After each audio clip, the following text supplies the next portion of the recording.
ക്ലാസ്സിലേക്ക് ഏവർക്കും സ്വാഗതം. നമ്മൾ 9ാം ക്ലാസ്സിലെ ബയോളജിയുടെ 4ാമത്തെ പാഠഭാഗത്തിന്റെ ബാലൻസ് ഭാഗങ്ങളാണ് ഇന്ന് സംസാരിക്കാൻ പോകുന്നത്. കഴിഞ്ഞ ക്ലാസ്സുകളിൽ നമ്മൾ ശ്വസന വ്യവസ്ഥയുടെ അല്ലെങ്കിൽ റെസ്പിറേറ്ററി സിസ്റ്റത്തിന്റെ ഭാഗങ്ങളെ കുറിച്ചും എങ്ങനെയാണ് വാതക വിനിമയം ഓക്സിജൻ ട്രാൻസ്പോർട്ട് നടക്കുന്നത് എങ്ങനെയാണ് എന്നതിനെ കുറിച്ചും ഒക്കെ നമ്മൾ വിശദമായിട്ട് സംസാരിക്കുകയുണ്ടായി. പാഠഭാഗത്തിന്റെ ആദ്യം നമ്മളൊരു വാക്ക് പരിചയപ്പെട്ടു, റെസ്പിറേഷൻ അല്ലെങ്കിൽ ശ്വസനം എന്ന ഭാഗത്തെ കുറിച്ച് നമ്മൾ സംസാരിക്കുകയുണ്ടായി. ഇവിടെ നമ്മൾ മറ്റൊരു ഭാഗത്തെ ഇനി വിശദമായിട്ട്, അതായത് നമ്മുടെ ഊർജത്തിന്റെ ഉൽപാദനവുമായി ബന്ധപ്പെട്ട്, നമ്മുടെ പാഠഭാഗത്തിന്റെ പേര് പോലും അങ്ങനെ തന്നെയാണ്, ബ്രീത്തിങ് ഫോർ എനർജി എന്നാണ്, ഊർജത്തിനായി ശ്വസിക്കാം എന്ന പാഠഭാഗം. അപ്പൊ എങ്ങനെയാണ് ഇനി ഊർജം ഉണ്ടാക്കുന്നത് എന്നതിനെ കുറിച്ചാണ് നമ്മൾ സംസാരിക്കാൻ പോകുന്നത്. ഇവിടെ നമ്മൾ പഠിക്കാൻ പോകുന്നത്, ഞാൻ പേര് പറഞ്ഞേ ഉള്ളൂ, പഠിക്കാൻ പോകുന്നത് സെല്ലുലാർ റെസ്പിറേഷൻ അല്ലെങ്കിൽ കോശ ശ്വസനം എന്ന ഭാഗത്തെ കുറിച്ചാണ് സംസാരിക്കാൻ. എന്താണ് സെല്ലുലാർ റെസ്പിറേഷൻ, എന്താണ് കോശ ശ്വസനം എന്ന് നമുക്കറിയാം. It is the process by which the release of energy by breaking down glucose in the presence of oxygen that takes place in the cell. കോശത്തിനുള്ളിൽ വെച്ച് ഗ്ലൂക്കോസിനെ വിഘടിപ്പിച്ച്, ഓക്സിജന്റെ സാന്നിധ്യത്തിൽ ഗ്ലൂക്കോസിനെ വിഘടിപ്പിച്ച് ഊർജം സ്വതന്ത്രമാക്കുന്ന പ്രക്രിയയെ നമ്മൾ വിളിക്കുന്ന പേരാണ് സെല്ലുലാർ റെസ്പിറേഷൻ, അല്ലെങ്കിൽ നമ്മൾ വിളിക്കും കോശ ശ്വസനം എന്ന് വിളിക്കും. മനസ്സിലാകുന്നുണ്ടോ? ഈ കോശ ശ്വസനത്തിന്റെ നമ്മൾ 1ാമത്തെ പാഠഭാഗത്തിനകത്ത് ഫോട്ടോസിന്തസിസ് എന്ന പ്രക്രിയയുമായി ബന്ധപ്പെട്ട്, പ്രകാശ സംശ്ലേഷണം എന്ന് പറയുന്ന പ്രക്രിയയുമായി ബന്ധപ്പെട്ട് അതിനൊരു ഇക്വേഷൻ ഉണ്ടെന്നും അതിന് വിവിധങ്ങളായിട്ടുള്ള ഫേസുകൾ ഉണ്ട് എന്നൊക്കെ നമ്മൾ സംസാരിക്കും. ഇവിടെ ഇതേപോലെ ഈ സെല്ലുലാർ റെസ്പിറേഷൻ അല്ലെങ്കിൽ കോശ ശ്വസനത്തിനുമുണ്ട് ഒരു കെമിക്കൽ ഇക്വേഷൻ. ആ ഇക്വേഷൻ നമുക്ക് പഠിക്കണം. ഇതിനുമുണ്ട് ഡിഫറന്റ് ഫേസുകൾ, ഘട്ടങ്ങൾ. ആ ഘട്ടങ്ങൾ നമുക്ക് പഠിക്കണം. എന്നിട്ട് നമ്മുടെ പുസ്തകത്തിൽ അടുത്തതായി പറഞ്ഞിരിക്കുന്നത്, നമ്മൾ 1ാമത്തെ പാഠഭാഗത്തിൽ പഠിച്ച ഫോട്ടോസിന്തസിസ് എന്ന് പറയുന്ന പ്രക്രിയയും ഇപ്പോഴത്തെ പഠിക്കുന്ന ഈ കോശ ശ്വസനവും അല്ലെങ്കിൽ സെല്ലുലാർ റെസ്പിറേഷൻ തമ്മിൽ ഒന്ന് കമ്പയർ ചെയ്യാൻ പറഞ്ഞിട്ടുണ്ട്. അതും നമുക്ക് പറയാം. അത്രയും കാര്യങ്ങളാണ് നമുക്ക് ഇവിടെ സംസാരിക്കാനുള്ളത്. നമുക്ക് ഇതിന്റെ ഇക്വേഷൻ നോക്കാം.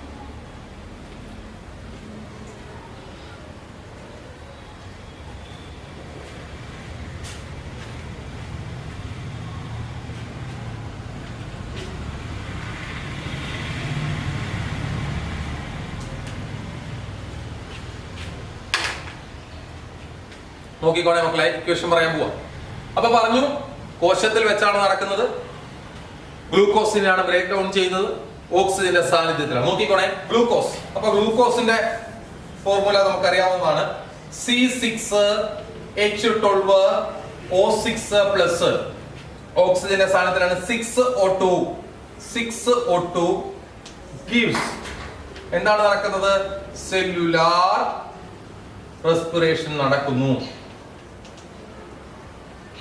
അല്ലെങ്കിൽ കോശ ശ്വസനം നടക്കുകയാണ്. അല്ലേ? എന്തൊക്കെ ഉണ്ടാകണം അല്ലെങ്കിൽ എന്തൊക്കെ ഉണ്ടാകും എന്നാണ് അടുത്തതായിട്ട് നമുക്ക് പറയാനുള്ളത്. നോക്കാം, എന്തൊക്കെ ഉണ്ടാകുന്നു നോക്കാം. നോക്കിക്കോണേ, 6CO2 plus 6H2O plus 30 ATP. ATP എന്താണെന്ന് ആദ്യ പാഠഭാഗത്തിൽ നമ്മൾ പഠിക്കുകയുണ്ടായി. എനർജി, ഊർജത്തെ സംഭരിച്ചു വെക്കുന്ന തന്മാത്രകളെ, മോളിക്യൂൾസിനെ നമ്മൾ വിളിക്കുന്ന പേരായിരുന്നു ATP. അപ്പൊ ഇതിന് പകരം നമുക്ക് എന്തെന്ന് എഴുതാം? എനർജി എന്ന്. അപ്പൊ നമ്മൾ പറയുകയുണ്ടായി, എനർജി സ്വതന്ത്രമാക്കുന്നു. ഗ്ലൂക്കോസ് ഓക്സിജനുമായിട്ട്, ഗ്ലൂക്കോസിനെയാണ് വിഘടിപ്പിക്കുന്നത്. ആരുടെ സാന്നിധ്യത്തിൽ? ഓക്സിജന്റെ സാന്നിധ്യത്തിൽ വിഘടിപ്പിക്കുന്നു. എന്തുണ്ടാക്കി? എനർജി ഉണ്ടാക്കി.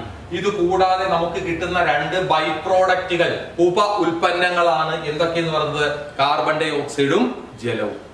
അപ്പൊ എങ്ങനെ പറയാം നമുക്ക് equation? C6H12O6 plus 6O2 gives 6CO2 plus 6H2O gives 30 ATP, 30 ATP. ഒരു ഗ്ലൂക്കോസ് തന്മാത്രയിൽ നിന്നാണ് നമുക്ക് 30 ATP കിട്ടുന്നത്, എനർജി കിട്ടുന്നത്. ഇതേപോലെ നമ്മുടെ ശരീരത്തിനകത്ത് ഫോട്ടോസിന്തസിസ് എന്ന് പറയുന്ന പ്രക്രിയയിലൂടെ സസ്യങ്ങൾ ഉണ്ടാക്കി വെച്ച ഗ്ലൂക്കോസ് നമ്മൾ കഴിക്കുന്നത് മൂലം നമ്മുടെ ശരീരത്തിലേക്ക് എത്തപ്പെടുകയും ആ ഗ്ലൂക്കോസിനെയാണ് ഇവിടെ ബ്രേക്ക് ഡൗൺ ചെയ്യുന്നത്. അപ്പൊ രണ്ട് പ്രവർത്തനങ്ങളും തമ്മിൽ വ്യത്യാസമുണ്ട്. അതിനെക്കുറിച്ച് നമുക്ക് പറയാം. ഇതിന് രണ്ട് സ്റ്റെപ്പുകളാണ്. ഒന്നാമത്തെ നമ്മൾ വിളിക്കുന്ന പേരാണ് ഗ്ലൈക്കോളിസിസ്, രണ്ടാമത്തെ വിളിക്കുന്നു ക്രെബ്സ് സൈക്കിൾ.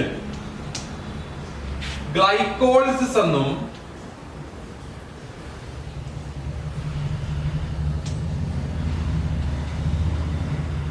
ക്രെബ്സ് പരിവൃത്തി എന്നും നമുക്ക് രണ്ട് ഘട്ടങ്ങളാണ് ഇതിനുള്ളത്. ആദ്യം എന്ത് തന്നെ നടക്കണം? ഗ്ലൈക്കോളിസിസ് തന്നെ നടക്കണം. ഫോട്ടോസിന്തസിസ് പറഞ്ഞപ്പോൾ ആദ്യം ലൈറ്റ് റിയാക്ഷൻ അല്ലെങ്കിൽ പ്രകാശഘട്ടം നടക്കണം എന്ന് പറഞ്ഞതിന്റെ കൂട്ട് ഇവിടെയും ആദ്യം എന്ത് തന്നെ നടന്നിരിക്കണം? ഗ്ലൈക്കോളിസിസ് നടക്കണം. അതിനുശേഷം മാത്രമേ എന്ത് നടക്കത്തുള്ളൂ? Krebs cycle നടക്കത്തുള്ളൂ. നമുക്ക് ഓരോന്നിനെ കുറിച്ച് സംസാരിക്കാം. ആദ്യം നമ്മൾ സംസാരിക്കാൻ പോകുന്നത് ഗ്ലൈക്കോളിസിന്റെ പ്രവർത്തനത്തെ കുറിച്ചാണ്. It is the first step of cellular respiration. Cellular റെസ്പിറേഷന്റെ ആദ്യത്തെ സ്റ്റെപ്പാണ് എന്തെന്ന് പറഞ്ഞിരിക്കുന്നത്? ഗ്ലൈക്കോളിസിസ് എന്ന് പറഞ്ഞിരിക്കുന്നത്. എന്താണ് ഇനി ഗ്ലൈക്കോളിസിസിൽ നടക്കുന്നത് നമുക്ക് നോക്കാം. ഗ്ലൈക്കോളിസിസിൽ നടക്കുന്ന പ്രവർത്തനം നോക്കിക്കോണം. ഈ ഗ്ലൂക്കോസ് എന്ന് പറയുന്ന സാധനത്തെ the glucose is converted into pyruvic acid. Glucose എന്തിന്റെ രൂപത്തിലേക്ക് മാറുന്നു എന്നാ പറഞ്ഞിരിക്കുന്നത്? പൈറൂവിക് ആസിഡിന്റെ രൂപത്തിലേക്ക് മാറുന്നു. അതോടൊപ്പം 2 ATP, എത്ര മോളിക്യൂളുകൾ നമുക്ക് കിട്ടുന്നു? 2 ATP തന്മാത്രകൾ കൂടി നമുക്ക് ലഭിക്കും. അപ്പൊ ഗ്ലൂക്കോസ് പൈറൂവിക് ആസിഡ് ആക്കി മാറ്റപ്പെടുന്നു. അത് നടക്കുന്നത് എവിടെ വെച്ചിട്ടാണ്? ഗ്ലൈക്കോളിസിസിൽ വെച്ചിട്ടാണ്. It takes place in the cytoplasm of the cell. സൈറ്റോപ്ലാസത്തിൽ, കോശത്തിനുള്ളിലെ കോശദ്രവ്യത്തിൽ വെച്ചിട്ടാണ് ഏത് പ്രവർത്തനം. അപ്പം ഫോട്ടോസിന്തസിസും സെല്ലുലാർ റെസ്പിറേഷനും തമ്മിൽ ഒരുപാട് സാമ്യതകൾ നമുക്ക് പറയാൻ പറ്റും. രണ്ടിനും ഒരു കെമിക്കൽ ഇക്വേഷൻ ഉണ്ട്. രണ്ടിനും എന്തിന്റെയൊക്കെയോ സാന്നിധ്യവും അസാന്നിധ്യവും ഉണ്ടായിരുന്നു. ഫോട്ടോസിന്തസിസ് ആയപ്പോൾ ലൈറ്റ് വേണ്ടതുണ്ടായിരുന്നു, ലൈറ്റ് വേണ്ടാത്തതുണ്ടായിരുന്നു. ഇവിടെ ക്രെബ്സ് സൈക്കിൾ ആവുമ്പോൾ നമുക്ക് ലൈറ്റിന്റെ ഓക്സിജന്റെ സാന്നിധ്യവും അസാന്നിധ്യവും പറയേണ്ടി വരും. ലൈറ്റ് റിയാക്ഷൻ നടക്കുന്ന ഗ്രാനിയിലും ഡാർക്ക് റിയാക്ഷൻ നടക്കുന്ന സ്ട്രോമയിലുമാണെന്ന് പറഞ്ഞു. ഇവിടെ ഇതാണ് സ്ഥലം പറയുന്നത് സൈറ്റോപ്ലാസത്തിൽ വെച്ചാണ് നടക്കുന്നത്. ഇവിടെ എന്താവശ്യമല്ല? ഓക്സിജൻ ആവശ്യമല്ല. Oxygen does not required. അപ്പം ഗ്ലൈക്കോളിസിസിനെ കുറിച്ച് എന്തൊക്കെ പറയാം? ഗ്ലൈക്കോളിസിസിനെ കുറിച്ച് it is the first step of cellular respiration.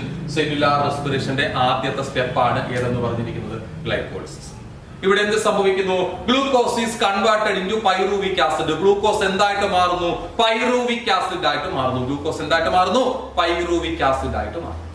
Glucose is converted into pyruvic acid. Glucose എന്തായിട്ട് മാറുന്നു? പൈറൂവിക് ആസിഡ് ആയിട്ട് മാറുന്നു. എവിടെ വെച്ച് നടക്കുന്നു? സൈറ്റോപ്ലാസത്തിൽ വെച്ച് നടക്കുന്നു. വേറെ ഒരു സാധനം കൂടെ നമുക്ക് കിട്ടി. എത്ര ATP കിട്ടി? 2 ATP കിട്ടി. എന്താവശ്യമല്ല? ഓക്സിജൻ ആവശ്യമാണ്. ഒന്നുകൂടെ പറയുന്നു ആദ്യം മുതൽ ഇത്രയും കാര്യങ്ങൾ. ആദ്യം നമ്മൾ സംസാരിച്ചത് സെല്ലുലാർ റെസ്പിറേഷൻ എന്ന് പറയുന്ന പ്രവർത്തനത്തെ കുറിച്ചാണ്. It is the process by which the release of energy by breaking down the glucose in the presence of oxygen. കോശത്തിനുള്ളിൽ വെച്ച് ഗ്ലൂക്കോസിനെ ഓക്സിജന്റെ സാന്നിധ്യത്തിൽ വിഘടിപ്പിച്ച് ഊർജം സ്വതന്ത്രമാക്കുന്ന പ്രവർത്തനത്തെ നമ്മൾ വിളിക്കുന്ന പേരായിരുന്നു സെല്ലുലാർ റെസ്പിറേഷൻ. യഥാർത്ഥത്തിൽ ആ പ്രവർത്തനത്തെ റെസ്പിറേഷൻ എന്ന് വിളിച്ചു. അത് സെല്ലിൽ വെച്ച് നടക്കുന്നത് കൊണ്ട് നമ്മൾ അതിനെ വിളിച്ച പേരാണ് സെല്ലുലാർ റെസ്പിറേഷൻ. ഇതിന് 2 സ്റ്റേജുകൾ ഉണ്ടെന്ന് പറഞ്ഞു. ഒന്നാമത്തെ സ്റ്റേജിനെ നമ്മൾ വിളിച്ച പേര് ഗ്ലൈക്കോളിസിസ് എന്നും രണ്ടാമത്തെ നമ്മൾ ക്രെബ്സ് സൈക്കിൾ അല്ലെങ്കിൽ ക്രെബ്സ് പരിവൃത്തി എന്ന് വിളിക്കുന്നു.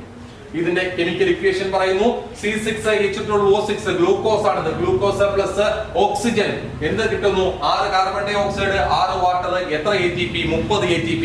30 ATP ഗ്ലൈക്കോളിസിസ് കഴിഞ്ഞപ്പോൾ നമുക്ക് എത്ര ATP കിട്ടി? 2 കിട്ടി. ഇനി എത്ര എണ്ണം വേണം? 28 എണ്ണം വേണം. നമുക്ക് നോക്കാം. അടുത്ത രണ്ടാമത്തെ സ്റ്റെപ്പിലേക്ക് കടക്കുന്നു. ക്രെബ്സ് സൈക്കിൾ അല്ലെങ്കിൽ ക്രെബ്സ് പരിവൃത്തി നോക്കാം. takes place in the mitochondria of the cell. എവിടെ വെച്ച് നടക്കുന്നു എന്നാ പറഞ്ഞിരിക്കുന്നത്? മൈറ്റോകോൺട്രിയയിൽ വെച്ചാണ് നടക്കുന്നത്. ഗ്ലൈക്കോളിസിസ് നടന്നത് എവിടെ വെച്ചാണ് പറഞ്ഞിരിക്കുന്നത്? സൈറ്റോപ്ലാസത്തിൽ വെച്ചാണെങ്കിൽ ക്രെബ്സ് സൈക്കിൾ നടക്കുന്നത് എവിടെ വെച്ചിട്ടാണ്? മൈറ്റോകോൺട്രിയയിൽ വെച്ചിട്ടാണ്. In the presence of oxygen. ആരുടെ സാന്നിധ്യത്തിൽ? ഓക്സിജന്റെ സാന്നിധ്യത്തിൽ. the pyruvic acid become converted into pyruvic acid എന്ത് ചെയ്യുന്നു? കൺവേർട്ട് ചെയ്യുന്നു. എന്തിന്റെ രൂപത്തിൽ? എനർജിയുടെ രൂപത്തിലേക്ക്. നോക്കാം എങ്ങനെയാണെന്ന് നമുക്ക് നോക്കാം. അപ്പൊ നടക്കുന്ന എവിടെ വെച്ചാന്ന് പറഞ്ഞാൽ ക്രെബ്സ് സൈക്കിൾ നടക്കുന്ന എവിടെ വെച്ചാണ്? മൈറ്റോകോൺട്രിയയിൽ വെച്ചിരുന്നു. Through the sequence of chemical reaction, തുടർച്ചയായി നടക്കുന്ന രാസപ്രവർത്തനങ്ങളുടെ ഫലമായിട്ട് the glucose is converted into carbon dioxide and water. Glucose ആരൊക്കെയായിട്ട് മാറുന്നു എന്നാണ് പറഞ്ഞിരിക്കുന്നത്? ഗ്ലൂക്കോസ് അല്ല, പൈറൂവിക് ആസിഡ് ആരൊക്കെയായിട്ട് മാറുന്നു? കാർബൺ ഡൈ ഓക്സൈഡും വാട്ടറുമായിട്ട് മാറുന്നു. 28 ATP molecules are synthesized. ഇവിടെ എത്ര ATP molecule ഉണ്ടാകുന്നു? 28 ATP molecule ഉണ്ടാകുന്നു. Oxygen is required. ഇവിടെ എന്താവശ്യമാണ്? ഓക്സിജൻ ആവശ്യമാണ്. അപ്പം രണ്ട് പ്രവർത്തനം കഴിഞ്ഞപ്പോൾ, ഗ്ലൈക്കോളിസിസും ക്രബ് സൈക്കിളും കഴിഞ്ഞപ്പോൾ നമുക്ക് കിട്ടിയ സാധനങ്ങൾ ഇത്രയാണ്. ഗ്ലൈക്കോളിസിസിൽ 2 ATP, ക്രബ് സൈക്കിൾ 28 ATP, രണ്ടും കൂടെ കൂടുമ്പോൾ 30 ATP. കൂടാതെ നമുക്ക് കിട്ടിയത് 6 കാർബൺ ഡൈ ഓക്സൈഡും 6 വാട്ടറും. ഈ കാർബൺ ഡൈ ഓക്സൈഡിനെയാണ് നമ്മൾ എക്സ്പിറേഷനിൽ കൂടി, നിശ്വാസത്തിൽ കൂടി എന്ത് ചെയ്യുന്നത്? പുറന്തള്ളുന്നത്. ഇൻസ്പിറേഷനിൽ കൂടി, ഉച്ഛ്വാസവായുവിൽ കൂടി അകത്തേക്ക് എടുക്കുന്ന, നമ്മൾ ശ്വസിക്കുമ്പോൾ അകത്തേക്ക് എടുക്കുന്ന ഓക്സിജന്റെ സാന്നിധ്യത്തിലാണ് ഈ പരിപാടി ഇത്ര ഇവിടെ എന്ത് ചെയ്യുന്നത്. അപ്പം ഇത്രയാണ് നമുക്ക് സെല്ലുലാർ റെസ്പിറേഷൻ അല്ലെങ്കിൽ കോശശ്വസനം എന്ന് പറയുന്ന ഭാഗത്തെ കുറിച്ച് പറയാനുള്ളത്. ഒന്നും കൂടെ പറയുന്നു. ഇത്രയും കാര്യങ്ങൾ ആദ്യം മുതൽ എന്താണ് കോശശ്വസനം അല്ലെങ്കിൽ സെല്ലുലാർ റെസ്പിറേഷൻ എന്ന് നമ്മൾ പറയുന്നു. എന്താണെന്നാ പറഞ്ഞിരിക്കുന്നത്? It is the process by which the release of energy by breaking down glucose in the presence of oxygen. ഓക്സിജന്റെ സാന്നിധ്യത്തിൽ കോശത്തിനുള്ളിൽ വെച്ച് ഗ്ലൂക്കോസിനെ വിഘടിപ്പിച്ച് ഊർജം സ്വതന്ത്രമാക്കുന്ന പരിപാടിയെ നമ്മൾ വിളിക്കുന്ന പേരായിരുന്നു സെല്ലുലാർ റെസ്പിറേഷൻ, അല്ലെങ്കിൽ നമ്മൾ വിളിച്ചു കോശശ്വസനം എന്ന് വിളിച്ചു. ഇതിന് എത്ര ഘട്ടങ്ങൾ ഉണ്ടെന്ന് പറഞ്ഞു? 2 ഘട്ടങ്ങൾ ഉണ്ടെന്ന് പറഞ്ഞു. ഒന്നാമത്തതിനെ വിളിച്ചവര് ഗ്ലൈക്കോളിസിസ് എന്നും അടുത്തതിനെ വിളിച്ചവര് ക്രബ് സൈക്കിൾ അല്ലെങ്കിൽ ക്രബ്സ് പരിവൃത്തി എന്നും വിളിച്ചു. ഗ്ലൈക്കോളിസിസിനെ കുറിച്ച് പറഞ്ഞപ്പോൾ നമ്മൾ പറഞ്ഞു it is the first step of respiration. Cellular റെസ്പിറേഷന്റെ ആദ്യത്തെ സ്റ്റെപ്പ് ആണെന്ന് പറഞ്ഞു. Takes place in the cytoplasm. കോശദ്രവ്യത്തിൽ വെച്ച് നടക്കുന്നു. Does not required oxygen. എന്താവശ്യമല്ല? ഓക്സിജൻ ആവശ്യമല്ല. Here the glucose is converted into pyruvic acid. ഇവിടെ ഗ്ലൂക്കോസ് എന്തായിട്ട് മാറുന്നു? പൈറുവിക് ആസിഡ് ആയിട്ട് മാറുന്നു. And 2 ATP molecules are synthesized. എത്ര ATP molecule ഉണ്ടാകുന്നു? 2 ATP molecule. ക്രബ് സൈക്കിളിലേക്ക് കടക്കുന്നു. It's the second step of or second stage of cellular respiration.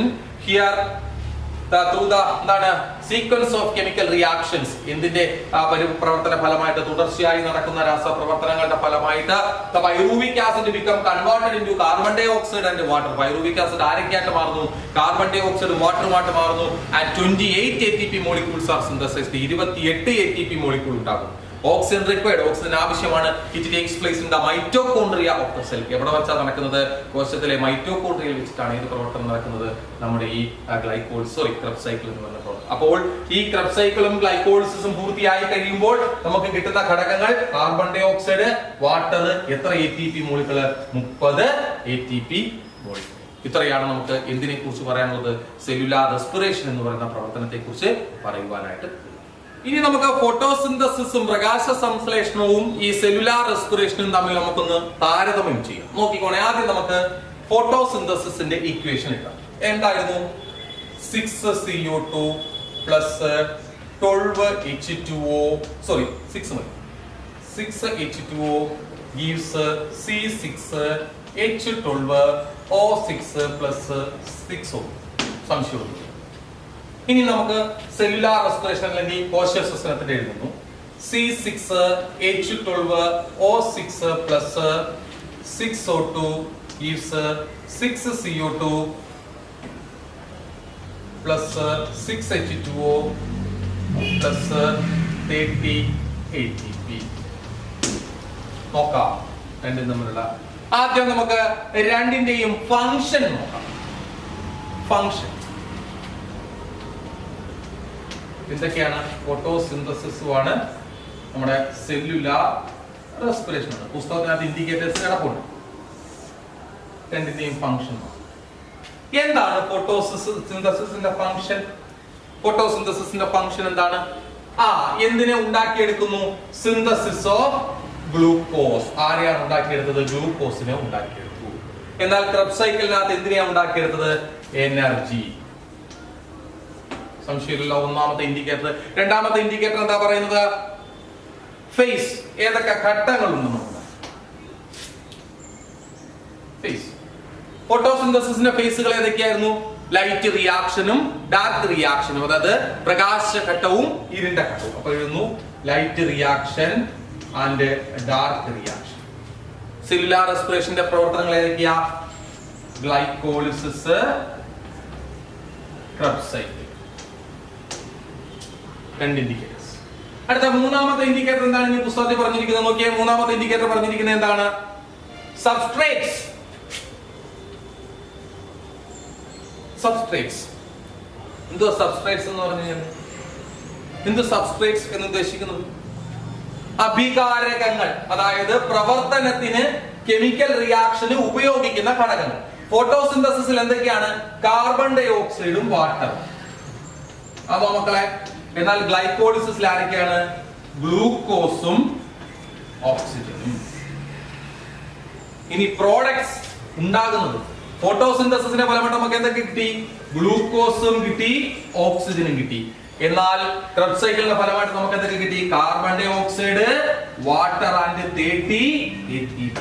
കണ്ടോ? രണ്ടും തമ്മിലുള്ള താരതമ്യ പഠനമാണ് ഈ കിടക്കുന്നത്. അപ്പൊ ആദ്യം രണ്ടിന്റെ ഇക്വേഷൻ നമുക്ക് പഠിക്കണം. ഫോട്ടോസിന്തസിസിന്റെ അല്ലെങ്കിൽ പ്രകാശ സംശ്ലേഷണത്തിന്റെ ഇക്വേഷൻ നമ്മൾ ആദ്യമേ പറഞ്ഞു. എന്തായിരുന്നു?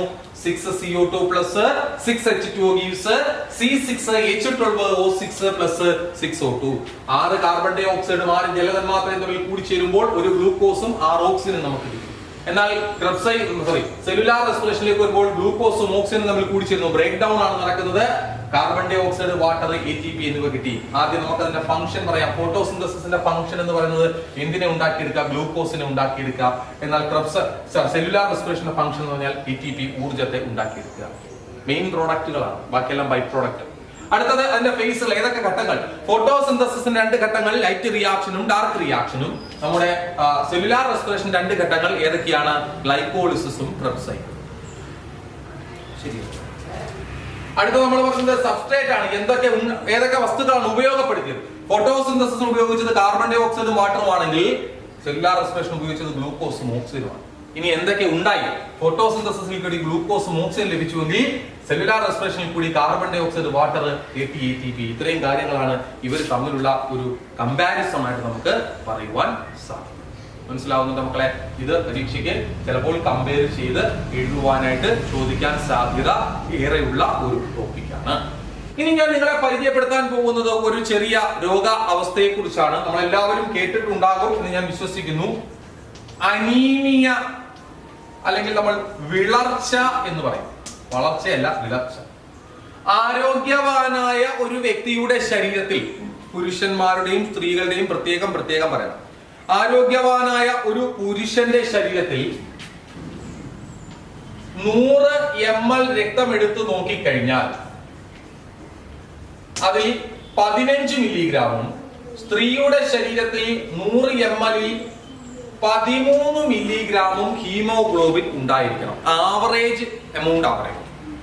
ആരോഗ്യവാനായ ഒരു പുരുഷന്റെ ശരീരത്തിൽ 100 മില്ലിഗ്രാം ബ്ലഡിൽ 15 മില്ലിഗ്രാമും, 100 മില്ലിലിറ്റർ ബ്ലഡിൽ 15 മില്ലിഗ്രാമും, സ്ത്രീകളുടെ ശരീരത്തിലാകുമ്പോൾ 100 മില്ലിലിറ്ററിൽ 13 മില്ലിഗ്രാമും എന്തുണ്ടായിരിക്കണം?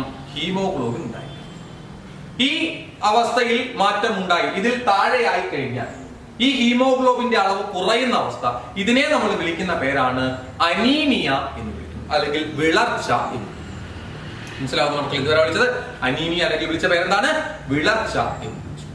ഇത്രയും കാര്യങ്ങളാണ് ഇന്ന് നമ്മൾ സംസാരിക്കുന്നത്. നമ്മുടെ പാഠഭാഗം ഏകദേശം ഒരു 50% കഴിഞ്ഞു എന്ന് പറയുന്നത്. ഇതിനകത്ത് നമുക്ക് കാർബൺ ഡൈ ഓക്സൈഡിന്റെ ട്രാൻസ്പോർട്ടിനെ കുറിച്ച് പറയണം. അതേപോലെ അനൈറോബിക് റെസ്പിറേഷൻ എന്ന് പറയുന്ന ഒരു ഭാഗത്തെ കുറിച്ച് പറയണം.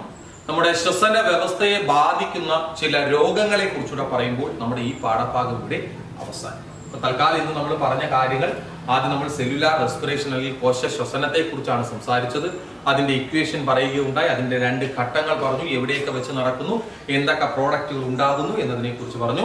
തുടർന്ന് സെല്ലുലാർ റെസ്പിറേഷനും ഫോട്ടോസിന്തസിസും പ്രകാശ സംശ്ലേഷണവും കോശ ശ്വസനവും തമ്മിൽ നമ്മൾ അതിനെ ഒന്ന് താരതമ്യം ചെയ്തു നോക്കി. ആ താരതമ്യ പഠനവും നമ്മളവിടെ കണക്കാക്കി. അവസാനം നമ്മൾ അനീമിയ എന്ന് പറയുന്ന ഒരു രോഗത്തെ കുറിച്ച് കൂടി പറഞ്ഞു. ഇത്രയും കാര്യങ്ങളാണ് ഇന്ന് നമുക്ക് സംസാരിക്കാനുള്ളത്. ബാക്കി കാര്യങ്ങൾ നമുക്ക് അടുത്ത ക്ലാസ്സിൽ വിശദമായിട്ട് സംസാരിക്കാം.